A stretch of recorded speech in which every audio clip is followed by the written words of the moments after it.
They thought the scratching in the walls was just mice. They thought the muffled voices were in their heads, but what they didn't know was that something was already living inside the walls, watching, listening, and waiting to come out. Today we dive into 3 chilling true stories of people haunted by the terrifying presence within their own homes. These aren't just ghost stories. These are scary, creepy, and chilling accounts of the moment they realized they were never alone. You might want to check your walls after this. I took a short-term maintenance job at an old, 100-year-old church that had been converted into a library in downtown Bismarck. It was mostly janitorial work, tight pipes, light bulbs, clogged toilets, nothing too serious, except the furnace room. The old maintenance guy warned me about it when he handed me the keys. Said, "Don't stay in there too long. Cold gets in your bones. Feels like something's watching." I thought he was full of it. The room was deep in the basement, far from the reading areas, concrete walls, rusted pipes, always damp, always freezing, even though the furnace rattled and roared like it was working overtime. The 4th night, the power tripped. I went down with my flashlight to reset the breaker. That's when I heard it. I swung my flashlight toward the noise, and in that flickering beam I saw it. A shape hunched beside the furnace. Gray skin, hairless, arms too long, legs twisted like they'd been broken and healed wrong. No eyes, just a wide-open mouth with rows of tiny needle teeth. It was scratching symbols into the furnace door. Letters. I stepped on a wrench and it turned. Its mouth stretched even wider, a grin without joy, without sound. No eyes, but I knew it saw me. I ran, slammed the door, locked it. The next morning, the breaker was tripped again.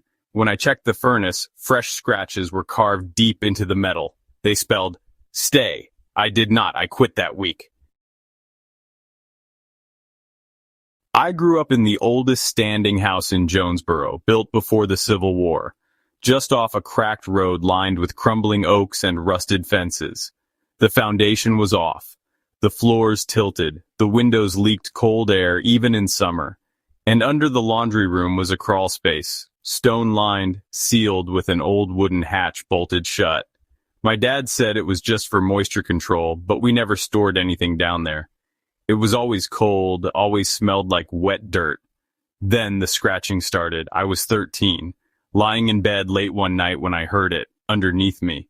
But then came the whisper, "Let me out. I remember your face." I froze. Didn't sleep that night. The next night it was louder. Same voice, same words, over and over, scratching, tearing like something was crawling in a coffin made of stone. One day I couldn't take it anymore. I opened the hatch. Nothing.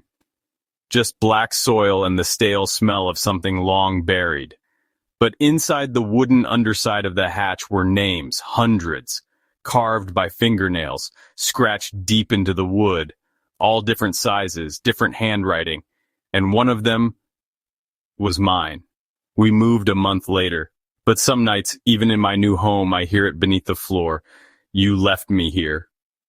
And the scratching begins again.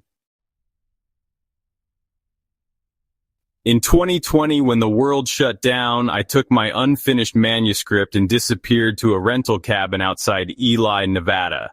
No signal, no Wi-Fi, just pine trees, silence, and a box of old records someone left behind. There was an analog radio in the attic, dusty, no cord. I kept it as decor until one night I turned the dial. It lit up, jazz music poured out, clear, clean, like it was pulled from another era. No batteries, no power, still played. That's when the voice came. "Hello, Thomas, we see you." I dropped it. "My name's Thomas." I unplugged it, no change, still playing. Then came the scratching from inside the walls. "The wall behind your bed is hollow." I didn't sleep that night. In the morning, I tore open the plaster. Behind it, an old chamber. No insulation. Just a broken reel-to-reel recorder and dozens of magnetic tapes in a box. Each tape had a name and a date written in marker. One had mine, and the day was today's date. I played it. Thomas, if you're hearing this, it's already behind you. The scratching was suddenly right next to my ear. I threw the radio outside and left that night. Never went back. Never finished the book, but sometimes I hear static, even without a device.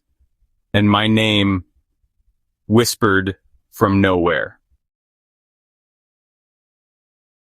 What's worse than nightmares? Memories, because if you can still remember the scratching, that means you survived, and something else didn't.